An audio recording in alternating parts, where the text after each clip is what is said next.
Greetings. This is Bill Paige back with you again, continuing the series that's entitled Men of the Bible. And today we're going to talk about one of my favorite guys in the Bible, David. There's so much to say about his life, so we're just going to condense one little aspect of it. I'm sure it's a story that every single one of us has heard all the way since we were little children. The Bible says this, though: the Lord sought for himself a man. And we come to find out he chose David. He sought for a man, but he chose a boy. And he took that boy and he transformed him into an incredible man, even in light of the good, the bad, and the ugly. And we find out that one of the things that David had going for himself, he was noted as a man after God's own heart. The Lord sought for himself a man that was after his own heart. How do you become someone after the Lord's heart? By spending time with the Lord. And I think David, as a little shepherd boy, as he would spend time in the fields with the sheep and looking at creation, the Bible says God reveals himself through creation. He would begin to worship and sing songs, and God would draw near, and they would have this tremendous communion together. And David fell in love with his God, the God who had already loved him. And so we know that how God sent the prophet Samuel to Jesse's house, David's father, to choose from his sons. And Jesse brings 7 of his sons in, and they all come before him. And Samuel even thinks 1 or 2 of those guys is the one, you're the one. And God says, I've not chosen them, and I don't judge like you judge. I judge at the heart. You're judging from the outward appearance. And so these 7 sons come. And the problem was he had 8 sons, but he never called the 8th son, and that 8th son was David. And I'm speeding through this, go to war against the Philistines. And the Philistines had this champion. He was a big, gigantic guy, literally gigantic, as in the word giant.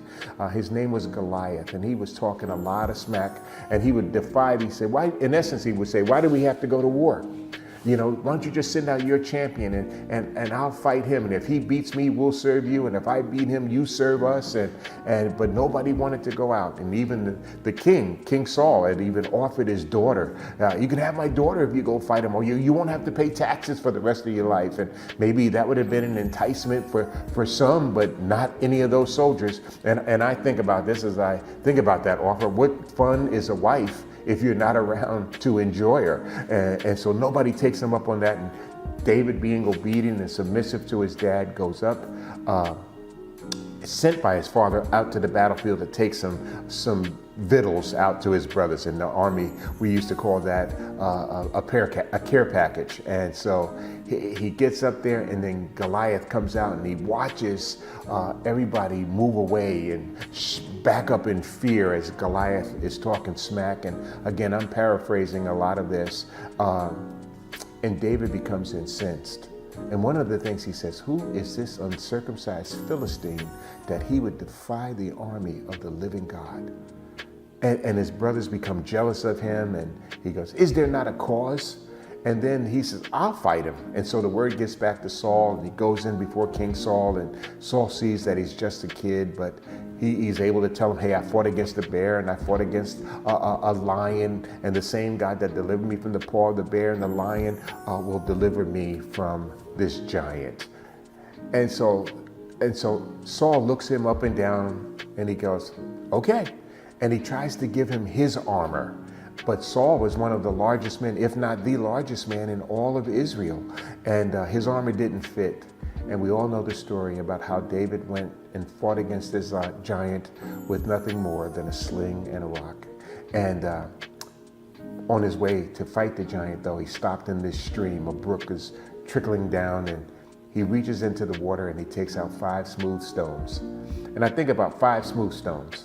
Why 5? And there's probably all kinds of real spiritual reasons, but I think it this way. If you're going to fight a giant, you better take enough ammunition. And so there was the giant. And this giant made a big mistake. So the Philistine said to David, am I a dog that you should come against me with sticks? And the Philistine cursed David by his gods, small g. And that was a big mistake. He got God involved in this. And in the meantime, capital G God heard what was being said, Then David said to the Philistine, "But I come to you in the name of the Lord of hosts, the God of the armies of Israel, whom you have defiled. This day the Lord will deliver you into my hands, and I will strike you, and I will take your head from you. And this day I will give the carcasses of the camp of the Philistines to the birds of the air and the wild beasts of the earth, that all the earth may know that there is a God in Israel." He rushed at him. And I think about that in World War II as we fought against Japan. They had those kamikaze pilots. That word kamikaze means divine wind. I think that was a small d, small w. David had a divine wind, capital D, capital W, because the word wind and spirit in the Old and New Testament are the same words. He rushed on him in the Spirit of God. And I think it just took Goliath by surprise. And he reached in his bag and he took out a rock and he put it in a sling and he slung it. And the Bible says, and it sunk deep into his head. And Goliath fell to the earth, and David went over to him and took his sword out of its sheath, which says something about Goliath. He underestimated his enemy, and he cut off his head and held it up, and the army of the Philistines fled. You know what the moral of that story is, for me at least? Never take a sword to a rock fight. And he took this guy down, but not in his power, but in the power of God. Jesus said, "Without me, you can do nothing." Philippians 4:13 says, "I can do all things through Christ," because it is him that gives us the strength. If we're going to be victorious in our battles, whether spiritual or physical, we're going to have to become dependent on the Lord, trusting in God, putting our faith in God, calling upon the Lord, humbling ourselves before him, entering into a relationship of intimacy with this God who is more than able and willing to come to our rescue. The Bible says in Romans 10:13, "For whosoever will call upon the name of the Lord shall be saved," or rescued.